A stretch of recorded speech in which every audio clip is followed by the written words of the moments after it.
Yo, Wellness Posse, Allie Waddell here. Welcome to Wellness Posse Wednesday with my boy Jeremy. So thanks for joining me again this week.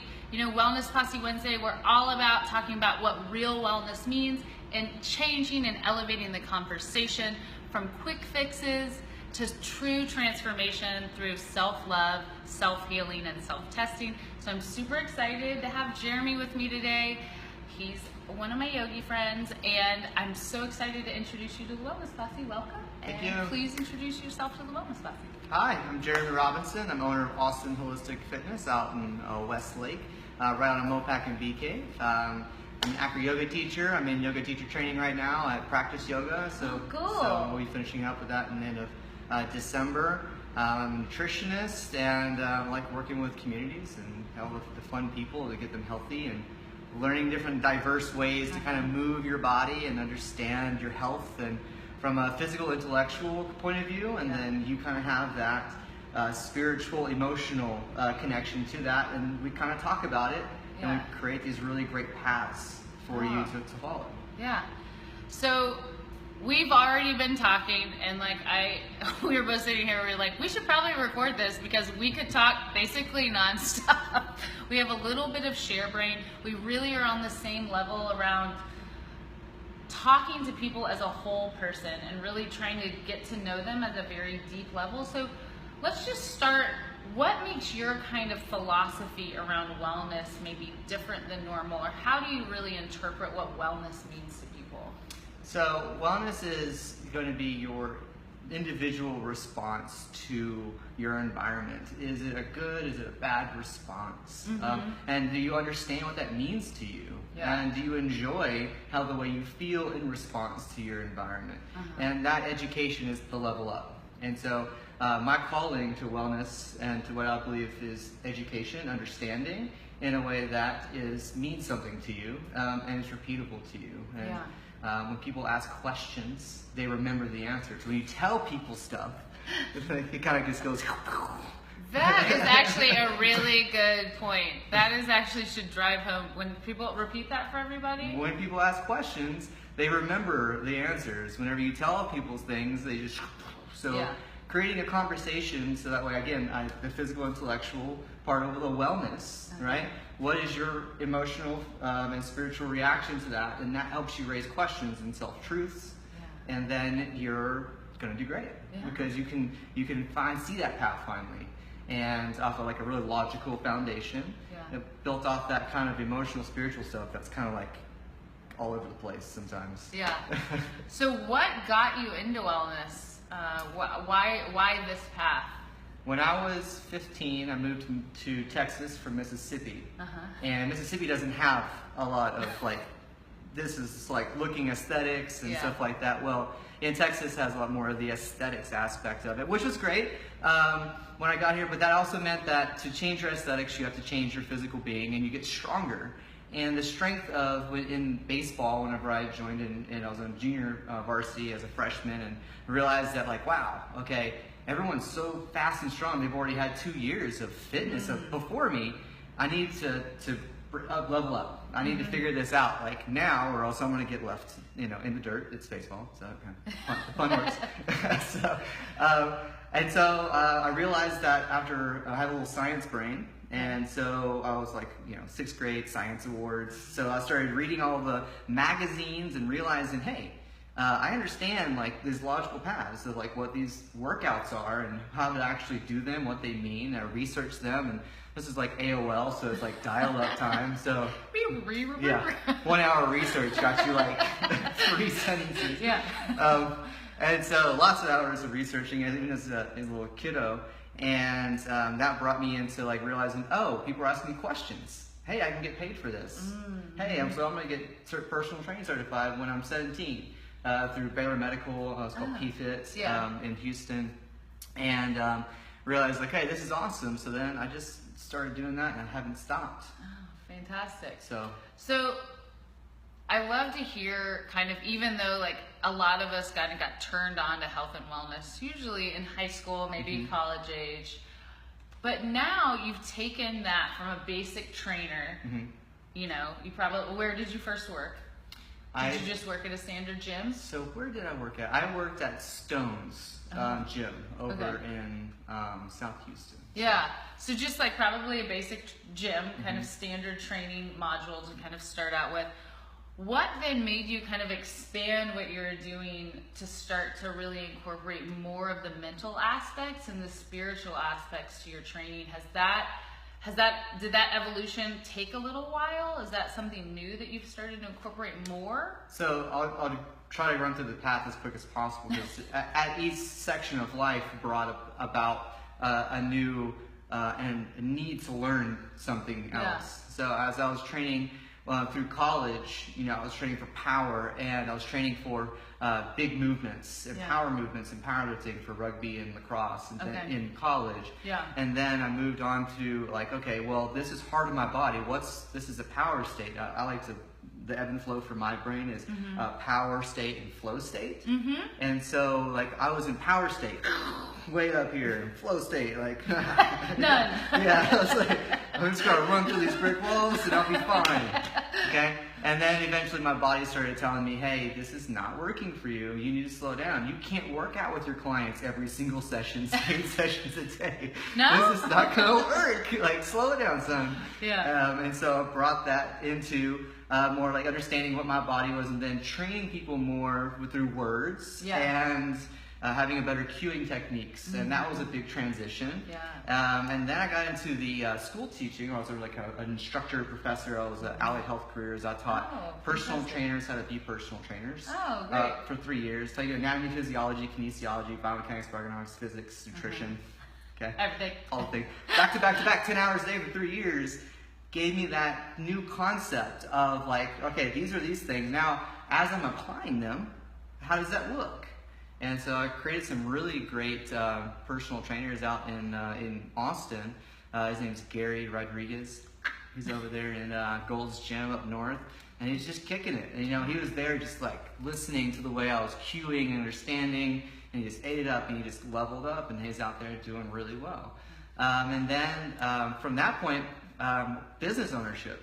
That was 5 years ago. Okay. And started that, and then I had to change my mind again. How do I stay physically fit while I'm in this admin, marketing, business meetings, sitting? And now how do I keep this physical shape while I'm spending 90% of my time doing meetings and admin work? And so there's this other ebb and flow of what is happening?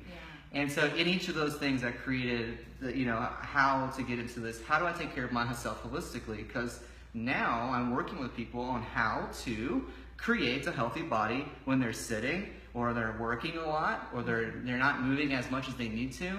What are their foundations? And then how to make it look fun. Does it suck? No. Okay. Yeah. Do you dread it? Yeah. And you shouldn't. Yeah. And when you feel good, you tend to repeat that. Yeah. So, and that's kind of the path.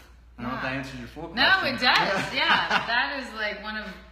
I just find that so interesting, because I love the non-rigidity of it, because it can be very easy to be well, this is what I do, and you kind of put yourself in your own box, and then you get very claustrophobic, because nobody really likes to be in a box. But then you're worried about, if I change and expand, are my clients going to come with me? Am I going to have to change? If I change how I'm being because I feel like this is where we're going now, a lot of times that actually means kind of letting go, shifting, being okay with that things are going to ebb and flow with you. Yeah. Have you found that happening? Have you as you've changed, has your clientele changed? Do you work with different people now than you worked with? So in different. The past? Okay. And that's actually why my hobbies have become my outlet for my health more than my clients being my outlet for my health, like they used to be.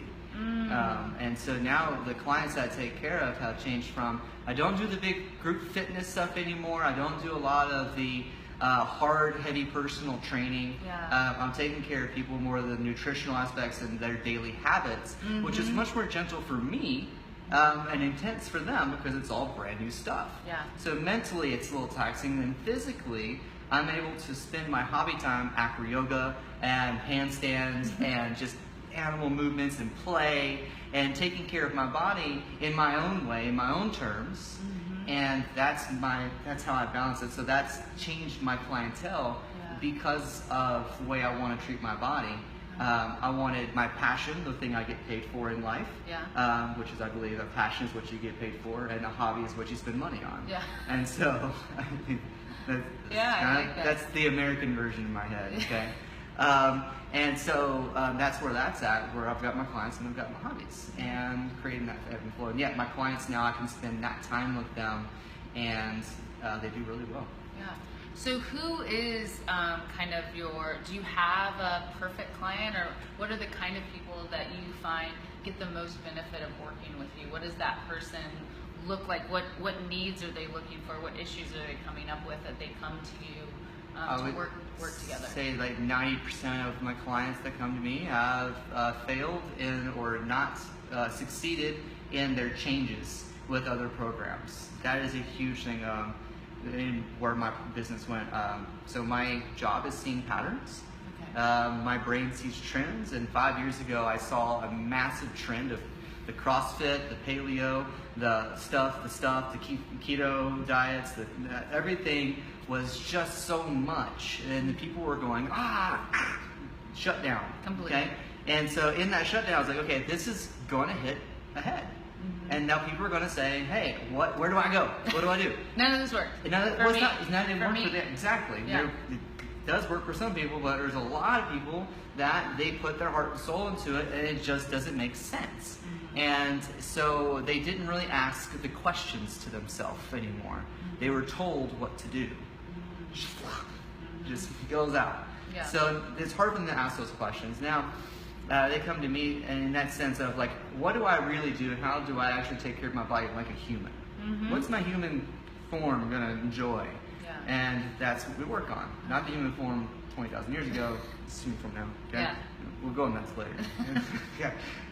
So there's that aspect of it, and they're successful. So it's everyone that's 23 and older is actually my clientele in the need for change, and they need someone that can help keep them accountable. That's someone that has good knowledge holistically to give them some roundabout information that's not in a box. So one of my favorite Facebook memes is a little guy that's like holding a little box on his belly, and it says happiness, and then the guy goes, oh, I want some of that. And the guy goes, oh yeah, I made it myself. Yeah. I was like, yes you exactly. did. I love that. So, yes you did. You made your own box. Now fill that box with really great stuff. And now you're not talking about any more of the what you shouldn't do, what I shouldn't do, okay? You're talking about more of the things that you can do. And get to do. Well, when you fill the box with enough stuff that you can do, it naturally, the stuff that you can't do falls out. Yeah. It just fills up. Yeah. Bye. You don't talk about it anymore. You're just talking about the things that you can do.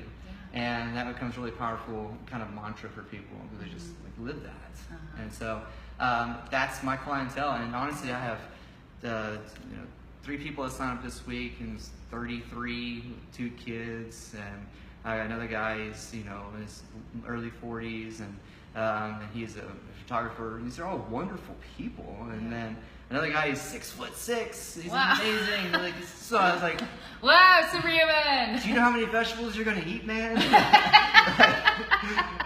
And so many vegetables. Yeah, he texted me this actually yesterday. He's like, the 3 days of vegetables that I bought are gonna be gone like today. I was like, you're like killing it. I figured, because he's gonna have to eat so much, because that first week detox is, or cleanse, whatever you want to call it. I had to call it something, right? Some label that nobody really likes, but you can call it vegan, you can call it detox, you can call it the cleanse. Don't eat like a dum-dum. Yeah, it's just clean the palate. Yeah. It's just hit a refresh, okay, and then that's a whole change. There's so many people out there that have gone their entire life without ever touching a full days of without eating meat with every meal, or maybe a whole week of eating vegetables. What does that mean? I've never done it. And then the amount of change that happens, and then those are the clienteles that come to me and they ask, hey, I want these changes. I need to know how to do them. And it seems like other people are really happy, because when I first started, I had to convince people that I was a good thing. Okay. Yeah. Now I let my Yelp and my Google do that for me, because that's not about me. That Yelp, those reviews are your human experience with this program of physical intellectual information. They express their emotional, spiritual response to that and what their changes are. Yeah. And when people see those stories, they want that story for themselves. Like, hey, there's that little box of happiness. I see that box, I want that box. But then I actually teach them in my programs how to create that box for themselves. Yeah. And I don't force that the first conversation, because then they're like, well, no, I want their box. Yeah. I'm paying you for their box. But they don't realize that they're actually making their own box of happiness. And that's who they are. So 23 and older. Right now I've got clients from 23 till 86. And they're all just want some change in their life for 8 weeks. Okay. What's their change? And they're all a little different, foundationally built off the same program. But there's obviously other things that, as a coach, you're a coach. You understand how, you know, each person you can give them a little nudge in different directions. Yeah. So that's them. Yeah. Tell us, share, what would your process be with working for people? So it's 8 weeks is one of your programs that you do, this kind of initial 8-week program. And that goes over, I'm guessing, the physical, nutritional, and mental aspects of wellness. You talk about all of it, or is it more geared towards specific things, or is it more individualized depending on how kind of your intake interview goes, and is that the process? Super more simple than that. Is it? Yeah. Okay. I do have an intake questionnaire to make sure there's no red flags. Okay. Diabetes, other health, abnormalities, genetic stuff. Yeah. And in that process, I see that if they need more doctor intervention, with the blood work and other stuff, like, hey, these things are popping up. But realistically, the 8-week program is set so that way it's simple. The first week is just fruits and vegetables. Okay. And I set a black or white precedence. Did you or did you not do that thing? Okay? Yeah. Here's your physical intellectual. Here's how to do it. Yeah. Okay? I want to see what happens. And now in your response to that, okay, it may be an emotional, physical, spiritual aspect to the changes in your body. And you're expressing those things to me, and then I'm helping you get through them through logical patterns. Did you or did you not do these things? Yeah. Week 2. Add back in protein, use the formula, and since people are watching, use your formula. It's V2 plus P plus S. Hada, it's super easy. You just got our whole 8-week program. You just nailed it, yeah, right there. There it is, okay? Free tidbit. Yeah, he's right here in the middle of 18 minutes in, okay? If they search it, there's your Easter egg, okay? And so 2 servings of vegetable, 1 serving of protein, 1 serving of starch, okay? Did you or did you not do that for 3 meals a day for the next 7 days? And then week 3, 4, 5, 6, 7, 8 are different responses to eating, adding back in fats, adding back in your fitness, anti-inflammatory for 3 weeks, adding back in your inflammation. Working out is inflammation, right? Yeah. Let's see how your body responds to that inflammation when we take it all away. So let's look at these balancing acts, and let me see how that works, because I just now kind of thought about this as a process. I watch people do handstands, and I help them do handstands. Not that I'm a professional handstander, but I'm pretty good at getting people. He has a gorgeous handstand. That's real pretty. Thank you. Just drop the press.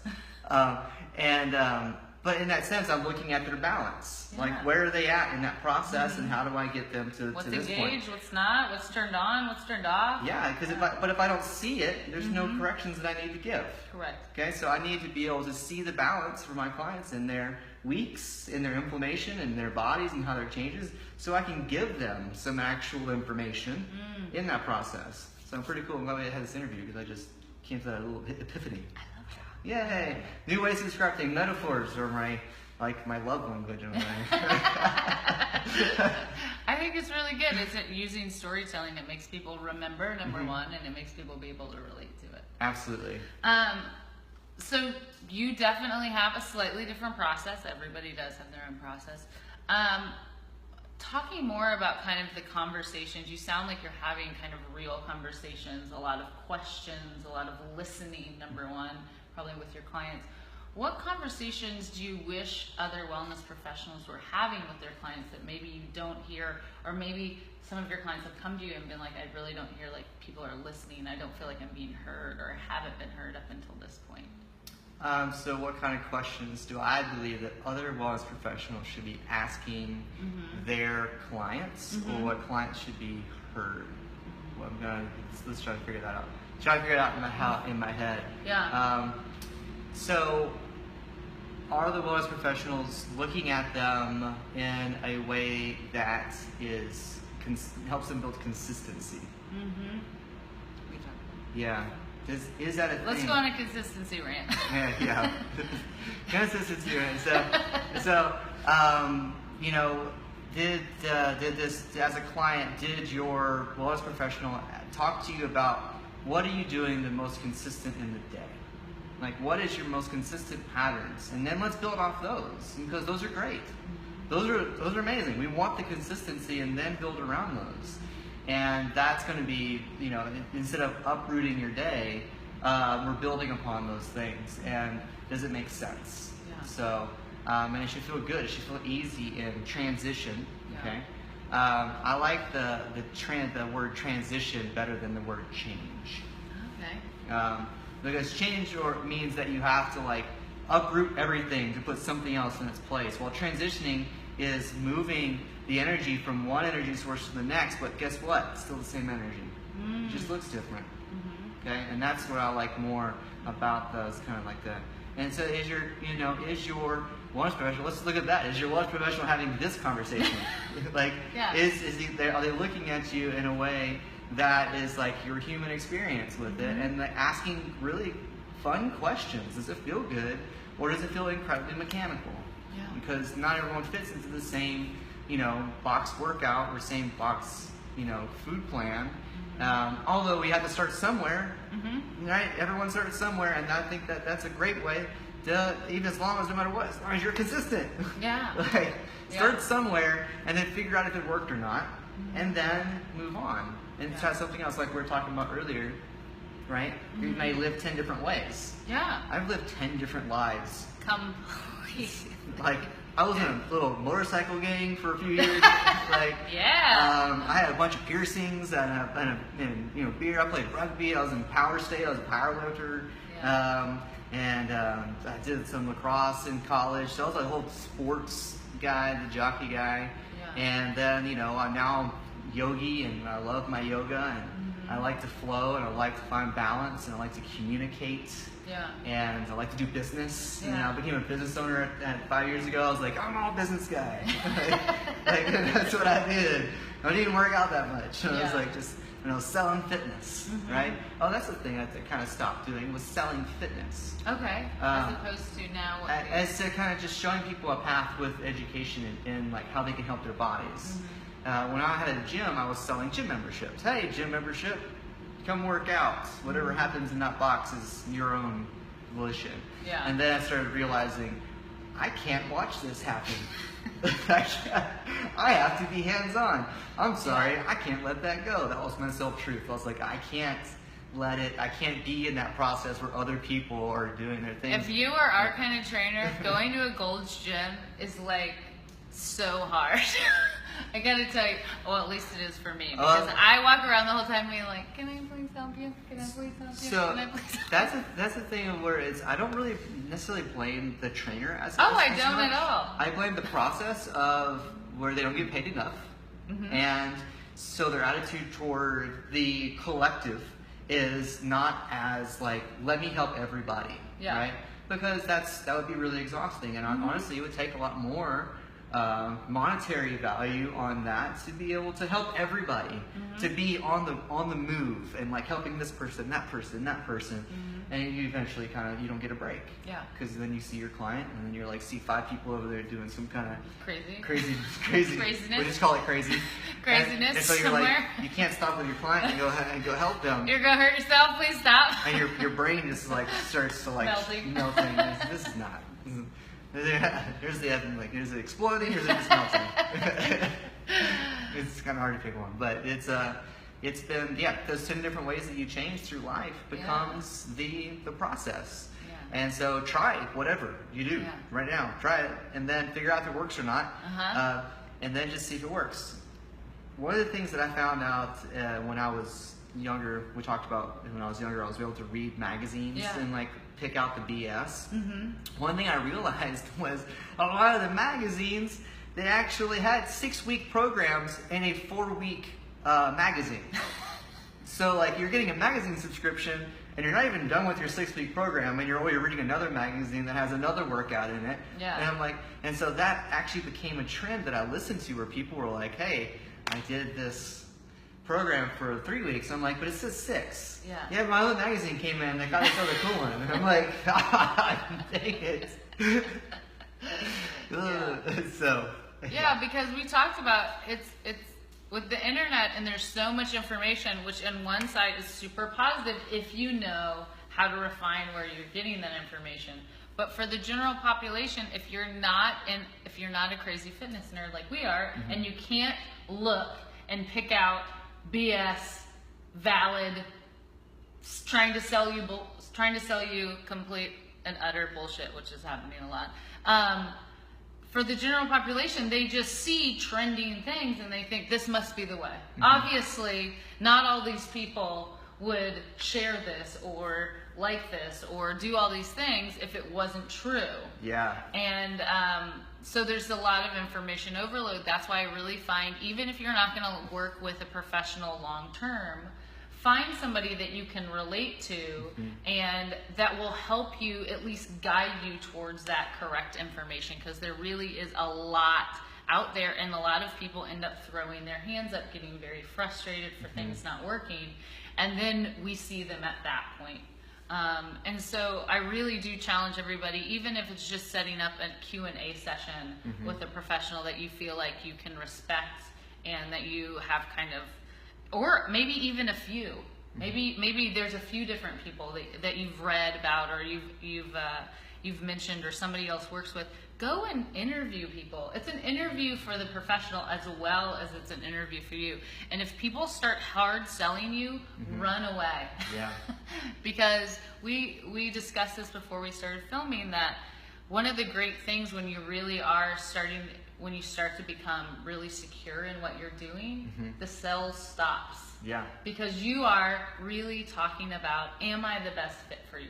And if I'm not, I have all these people that I can refer you to, and maybe there'll be somebody else that will be able to connect with you and help you solve the problems that you're looking to solve. Absolutely. You had Christy on a few weeks or last week. Yeah. And she's a friend of mine. She's right across the street from me, and I've sent people that direction, and to the OOP Medical, and I've sent people over to other health coaches around town, and other acupuncture people, and other people that have the skills that they're looking for to be able to help them level up. Yeah. And that is just part of the game. We can talk about games and levels and play, and these are all fun terminologies that help you at least quantify and categorize your life. That sounds good. Very good positive. And positive. And so getting to those other health professionals involved, that is community. Do you have a community? What does a community look like? Then those are the kind of things that I want to ask your professional or any of your friends, or just question yourself. I wonder, am I a part of a community? Am I? How do I do that? Well, go to the AcroYoga jam on Friday nights and then figure it out. Yeah. Well, that's the perfect segue into what we're going to talk about now. So we talked about, we've all had these multiple mini lives, and kind of this new thing that you've been getting to explore is AcroYoga, and you really have found this amazing community. So tell us about, how did you get exposed to it? What do you really feel like it's impacted on you, and why do you love it so much? So I started AcroYoga as a blind date. Oh, so that's a fun date. Yeah, it's a great date. And it was with Noah and his Blue Honey, and it was a jam that they were leading many years ago. And I realized, okay, so cool, this is great. I can do push-ups with 2 women standing on my back. Okay. I'm hooked. Yeah. Like this is acro. This is fun. Turns out that there's many facets to acro, and the acro is really, if you just take out the AcroYoga, take out that terminology of like needing to do like on the feet thing. It's really what's your partnership of the day. Like what do you do? There's so many ways to do acro that you can do acro dance, you can do acro flows, you can do poses, you can do standing acro. You know, there's all different facets to it. And you know, whatever you bring into the practice personally is what you bring into the partnership. So everyone that has a personal practice, handstands, dance, cheerleading, anything, yoga, obviously. Yeah. Hopefully yoga. Hopefully some yoga. It's the AcroYoga. It's acrobatic yoga. Okay, is the foundational aspect of it. So do you do yoga? It makes for you to be a better yogi or acro-yogi. In my mind, and people can argue with me all they want, but like, I'll go on forever. That if you don't have yoga in your practice, it makes it a harder practice to stack your body, have body language, understand yourself, and understand what the shape's supposed to look like, feel like, and what it might feel like in the other person's body. We'll go there, and I'll stop that, okay? Go on forever about that whole trilogy and stuff.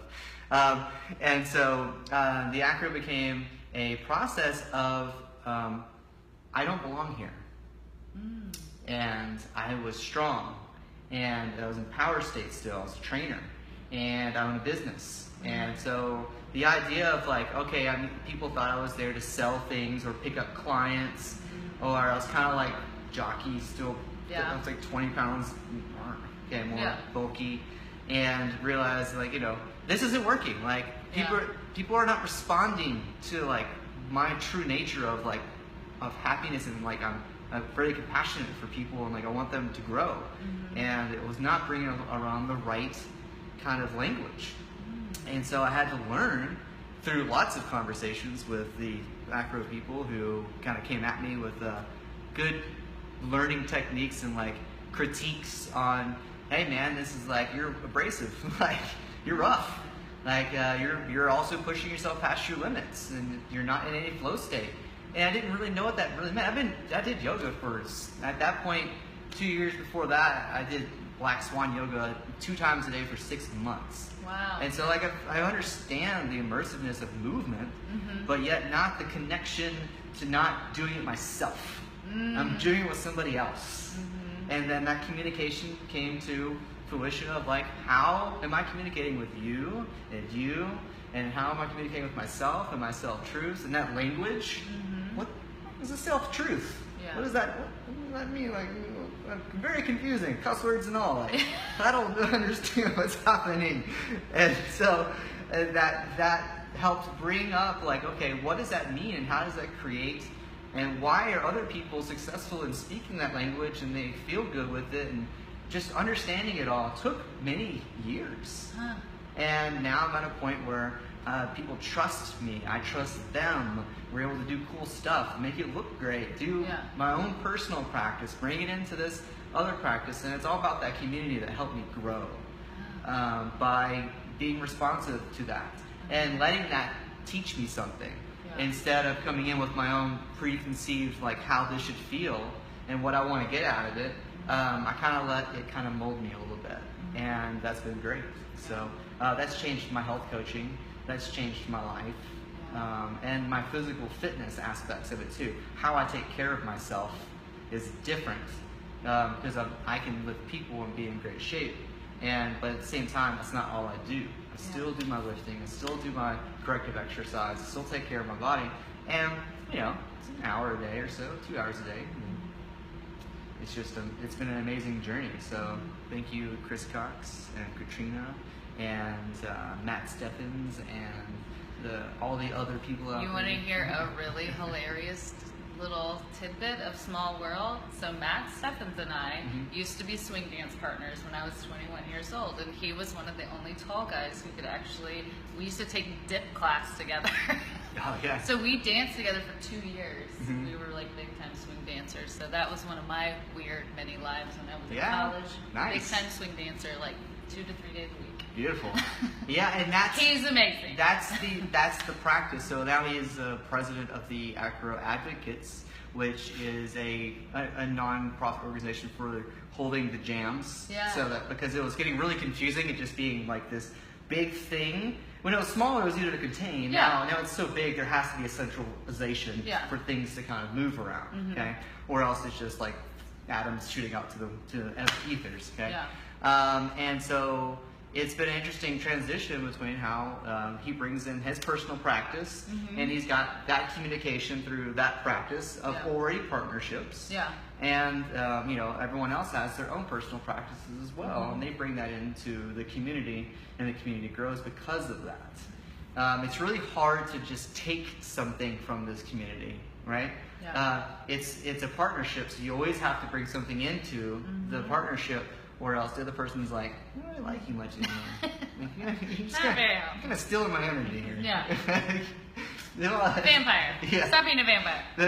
And so you bring that communication, that feel into it, and so like you brought the dance, you bring the dance. You also would bring fitness and understanding of like how your body feels when it moves. So if I put my foot somewhere you don't like, you're gonna say, I don't like that. Yeah. Don't do that. Well, and then as from my practice, I'll be able to ask you a question. Okay, well, what would feel better? These are some ways that we can do it that work. Let's see what works. Instead of, okay, I'm gonna put it here instead. Yeah. It's not really a conversation. Yeah. I didn't really ask you about how and what works for you and what options you have and how that feels to move. Okay. Take you out of that linear box. This goes here or this goes there. And thank you, Mateo, for being my mentor. Mateo, do you know who Mateo Daniels is? I know. So Mateo is an 8-year AcroYoga yoga teacher. He's here for a long time. He's traveling right now. But he was my coach mentor who taught me how to communicate. Oh, and it wasn't just in a box. Like, here it is. This is how you communicate. It was all the tools I need to practice. And over time, I've created a new way to speak. And I'm still using those tools. They come back up, all the freaking time, which is amazing. As far as the logistics, if like somebody wanted to try out AcroYoga, do you have to come with a partner to AcroYoga? No, just have the will to want to show up.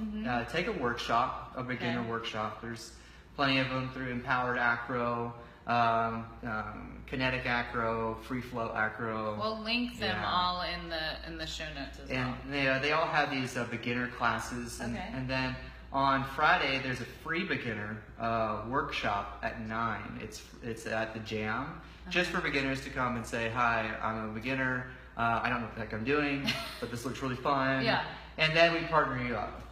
And a few different people kind of lead that. Scott White leads that. And we can tag all these people. Yeah. And that's where you can just start, just have the will to want to move. Yeah. And you don't have to have a practice of movement before you get there, because I guarantee after you play with it for a few times, you're going to want to create a movement practice. Whether it's the yoga to help you be more limber and understand where your body is, or maybe you're like, hey, I want to be doing handstands on hands. Like what I do is I jump off people's shoulders and I do handstands in their hands. Yeah. And I wanted to do that, so I had to be a better handstander. So started doing that, and that's what created the whole transitions and understanding where my body's at in space. And I can go on forever about this stuff. It is so fun. And it all started from just going to one jam one time, and then I went for a whole year and didn't stop going every Friday. Yeah? Yeah.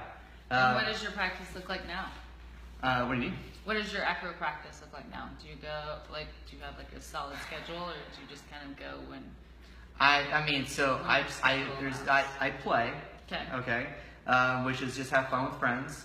I also challenge myself to make new videos and flows. Oh, cool. I challenge myself in new positions so I can fly them or teach other people how to fly them, and my coaching aspect. So there's like 4 roles, right? Okay. There's the base, there's the flyer, there's the spotter. Those are the 3 main roles. And then there's the 4th one, which I really enjoy recently, which is the photographer. Yes.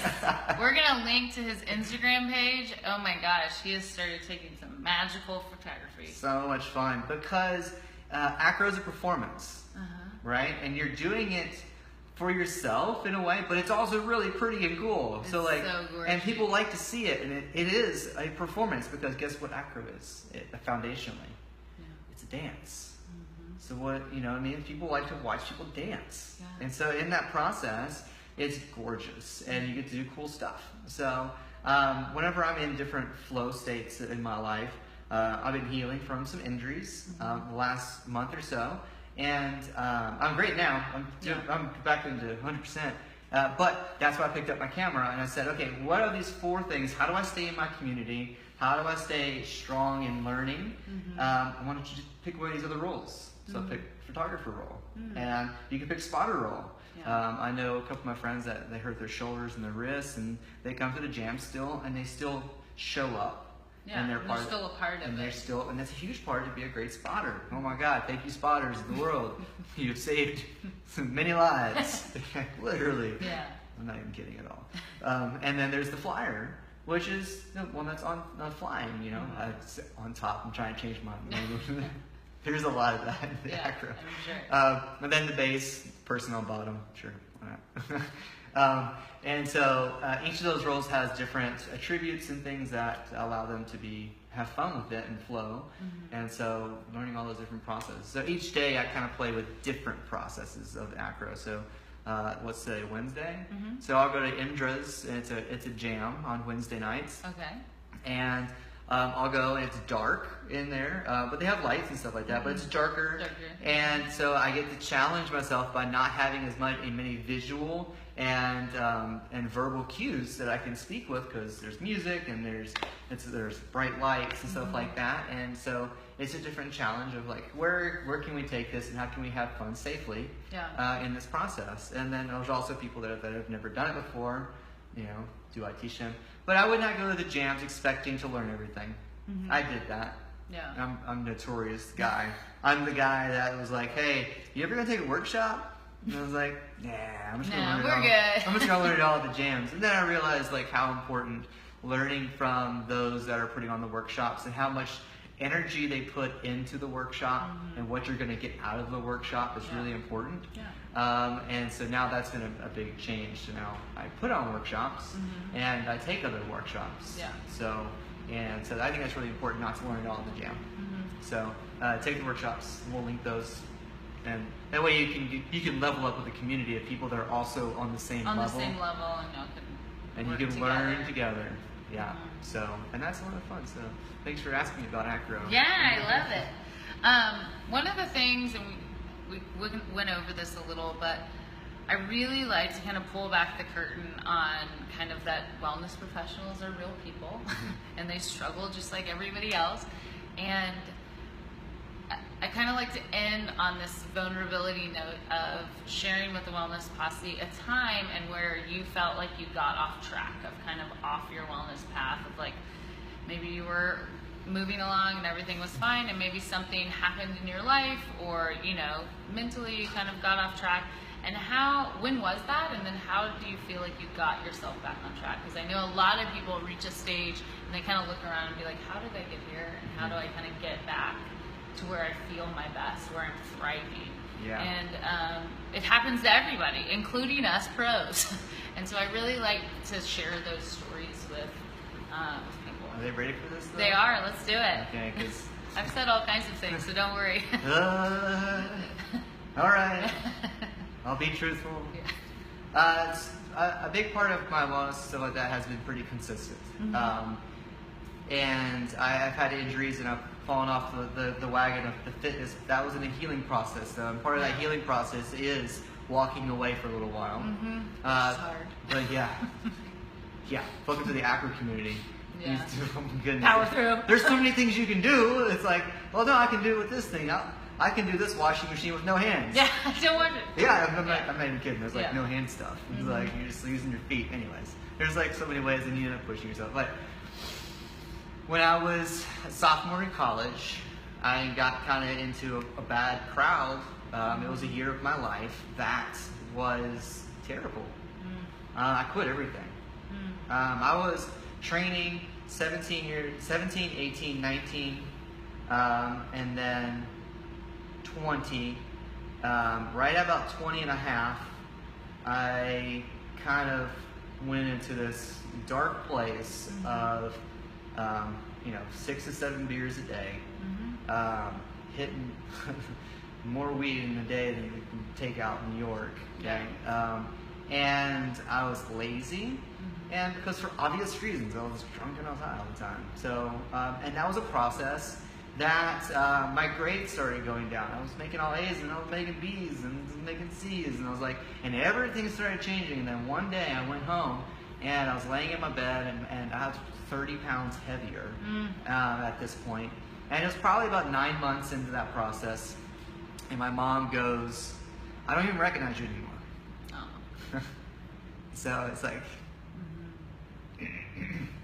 so when she hit that button, I had to change. So I went back to school and got all my stuff from my friend's house, and I never really talked to them again. And so that's what it took. And so I went to go work out that next week and had a little mini heart attack. And so I went to the hospital, and they said, "You're in terrible condition." And how did I go from this professional, I'm in school to be this professional, and I was a kinesiology major, but it was super lax at that year. Like, there was no fitness involved in all the academics, except for what you did yourself. And junior and senior year, there was a lot of those extracurricular stuff. And then I switched it, I turned it around, and so I always have that as that moment in my life that could have been, I'm not here right now. Like, I'm not in this process speaking to you about those many layers of life. And it's okay that those things happened, because we all fall into the patterns. But as long as you recognize them and understand them, or at least try, then you're able to learn from it. And thankfully, I'm still learning from it. I'm still seeing it in other people, and I can see it in myself, and I can see it, those things never go away. And that's what makes my coaching be able to be who I am. And you have, if I were to interview you, what's the time in your life that you felt was your process? I have a bunch. And we discussed this. I mean, one was, my biggest kind of aha was when I was in California, and I'd suffered on and off with a very secretive eating disorder for 15 years. But in California, and I'd gone to culinary school, and that was a very, very unhealthy time for me, because I was stressed, I didn't have my routine, I had left all my friends and moved, like there was a lot of things going on, I was working all the time, and it was like the darkest, most terrible point in my life. And I just had this moment. My mom sent me the gift of imperfections, another mom intervention. Thanks, Mom. Thanks, Moms. Y'all are out there, you're doing your thing. Sent me this book, of course, right at the right time, like I needed it. And I just remember sitting, and I started to kind of try to go back to the gym. I'd put on 25 pounds, and I had started to go to the gym, and my mom sent me this book, and I started listening to it on Audible, and I just remember sitting on the floor in the gym by myself, weeping, like being like, I'm never going to be able to not feel like a complete fraud if I'm not going to tell people, if I can't be honest with anybody in my life. Like, it was a secret. My ex-husband didn't know. Nobody in my family knew. I had hidden it so well from anybody. And everyone thought you were healthy and happy. Oh, I am the happiest. I am the happiest, and I'm like this, like super positive, super health. And at home, I was killing myself. I was killing myself for 15 years. I wanted to actually kill myself multiple times, and nobody knew, because I am really good at hiding my shit. And to be honest with you, and most people are, but that allows me. I'm so grateful for those experiences, because it allows me to really connect and have real conversations with clients, as opposed to being very surface and being like, well, what are you eating? Well, what is it? Like, let's actually talk about it. Like, why are you drinking a bottle of wine by yourself at night? Like, let's get to what's really happening, because something is happening. And that's what's really great about the processes that we've finally made it through. They're not great that they happen, but they have to happen for us to be able to speak with compassion and empathy.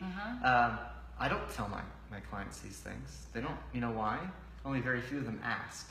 Yeah. But because they happened, I now have compassion and empathy for what they're going through in their life. Yeah. I don't have to tell them those processes. If they ask, sure, like, let's have a conversation. But I definitely, it's not that I keep the cards hidden. They're there. Yeah. Pull it out. Yeah. They're even turned over. You can pick whichever one you want. Like, Yeah. they're not even hidden. But yeah, that's. I'm glad that you were able to share that and actually be able to come out of that system. How did you come out of that? It was just a really slow process, and I think the biggest thing is like shame only lives in the dark. Like your worst things only can keep you there if you decide not to share them with people. And I'm not saying you need to blast your shit all over Facebook or whatever you're gonna do, but there are people that have earned your trust, and you being honest and real allows you to connect with humans. And when you feel like you have a secret that you can't share, you feel less than, you haven't really worked on your stuff, it's because you're not really connecting with anybody. So I started to share and talk about it. I got my own coach that helped me work through stuff, and I started to get real clear, put back in all the practices that I know that keep me healthy, my mindfulness practice, my physical practice, taking back my nutrition, doing all the things that I know can keep me on track. Did you get a coach? I did. Yeah. It's one of those things that's very interesting. For a long time, I was like, I am a professional. I don't need a coach. And then it's one of those things where I look back and go like, but I'm asking people to do this. Yeah. And if I don't kind of have an amount of respect for coaches in general as helpers, then why would I ever expect anybody to pay me to do it? Like, I find it really important to find an outside person to help you see. Everybody has blind spots. Even at professional levels, everybody has blind spots. And if you listen to every successful coach, all of them have coaches. Oh yeah. I mean, Tony Robbins has a coach. And Tony Robbins is the coach. Yeah. You know, like all of those people have people, and whether you want to call them mentors or whatever you want to call them, they have resources that are helping them work through their stuff, because everybody has stuff. Everybody like has you stuff. don't get to a point where you're like, and now we are done. We have fixed all of our issues and we are perfect. I mean, it just doesn't happen. So it's a continuous process. Yeah. But I want to really thank you for coming and really communicating in such a wholehearted manner and vulnerable and honest manner. And now we go into the fun part of the day, which is called the Wildfire Wellness Round. It's basically rapid fire questions. Oh yeah, okay. So these are silly questions that we're going to talk about. Okay. So who are some of your, like maybe your top 3 people, books, blogs, whatever information sources you have for anything in wellness? It could be nutrition, it could be AcroYoga. Who are kind of some of your favorite people in the space? Who I follow is the Playful Warrior, Mateo Daniel. That talks back to play, just that whole aspect of, are you having fun with your body? Are you having fun with just moving your body? Okay. That's not really. Are you having fun? Actually, I think everybody should have fun with their body, so do both. I think you're doing one on that. I think in a couple weeks, right? I am. So that kind of helps. The book, The One Thing. Okay. My friend Alex. It's actually on my Kindle. Yeah, it's called The One Thing. You should definitely read it. It's the balance of the scale. Like we all have different layers, and all those layers are on a scale of 1 to 10. This is that one thing. That's the one. Sure, just think it as one. Okay. Yeah. And then everything else is on the 10. Okay. So, what an amazing book to just help you hone in on how to be consistent with who you are and what that one thing is, and being truthful. Like, look, like you can't be everything, because if you're everything, you're nothing. Okay. And I don't. That might be in the book. I'm not sure. Okay. But the idea is like, how do you describe yourself? You can't be everything, or else everyone's just going to get really confused. Yeah. And it comes from a business mind aspect, but it also comes from a self-truth. Like, what do you really like to do? You may like to do 4 or 5 things, and then that's cool. At least you got those out of the way. And then if you want to sell one of them, you got to pick one. Yeah. So that one, and then I've really enjoyed, and then the Acro community. I'm really proud of Chris and Katrina for being very consistent. They live that mantra of consistency in building an actual practice of teaching here in Austin, which is not an easy thing to do with so many jams, free stuff, where they're teaching series of acro. So you can go in and learn level 1, level 2, level 3, some categorization of where are you in this process. And that is something I've always really loved that they're doing. And so those 3, and then obviously with my dad, you know, and my mom. So you can add them on Instagram, I think. KTP America is my dad's Instagram. It's for his business. He's a business owner as well, so it kind of, I think it was more meant to be that process. So I can't be in someone else's light. I'll have to create that light in a way. You know, be the flame, not the moth. All those interesting, you know, metaphors for that stuff. And so let's see, who else? I really like Ben House. That's really fun to follow. And these are like Facebook people that you know that or Ben House is. And all the others are in person. So never actually met Ben. One day, I'm going to Peru in November. Oh, you are? Stopping online. Oh, awesome. Yeah, Peru. Let's see, who else? That's good. Yeah. Do you have a beginning or ending routine to your day? Consistent dinner. So, ready to get weird? Here we go. So, when I wake up, I like to do a little bit of like Qigong shaking. So I just sit there and I just like shake and move my body, and I just see where interesting places are that are stuck. And I'll find like little places in my hand. I'll be like, I'm gonna shake my hand and like, oh, this space is not moving. Well, this one moves really well. And then I'll move my arm, move my shoulders, and be like, oh, this one's not really moving that much. Because of my practice, the way I slept, you know, the acro is so non-linear that you move your body in so many weird ways sometimes that you don't have that direct access to the data of like a straight line pushes and pulls. And so you have to have a new way to figure it out. So that's my way. I love it. Okay, that and Tai Chi. I don't do the Tai Chi as much anymore, but more do like the Qigong shaking. And that's been really nice. And thank you, what was that? Diana Lane. Yes, Miss Lane. And Christy actually also does a lot of the Qigong. So thank you, ladies. And then I go from there. Honestly, I get up and then I'm out the door. You are. I normally sleep until around 6:30, and then I get up and I do my shaking, and I get dressed and I feed my dog, and then I head to work. And my way to work is really relaxed. I fly over 360, so it's really pretty. Every morning the sun's popping up over the hill, so I really enjoy my drive. So it's only about 12 minutes, then I get to work and I stretch. And for about 10 minutes before I see my clients, and then I see my clients, and then every day is a picnic for me. Because we get like to do interviews in the middle of the day. Like, this is my job. It's amazing. And then from there, after around 6 o'clock, I stretch again. And then I do my handstand practice for about 20-30 minutes, sometimes an hour. And then that night, I go do an acro session with somebody or a jam. And that's my life. Nice. That's my daily. Sounds lovely. In that process, I'm obviously eating. Doing your normal. We can talk about nutrition, but you know that my nutrition is a lot of whole grains, a lot of sweet potatoes, and you know healthy foods, a lot of greens. If you follow me on Facebook, you'll see like my. Most people are like, they're like, oh, that's a lot of green. And it's kind of like the most common comment. So I'm like, is that sarcasm or are you impressed?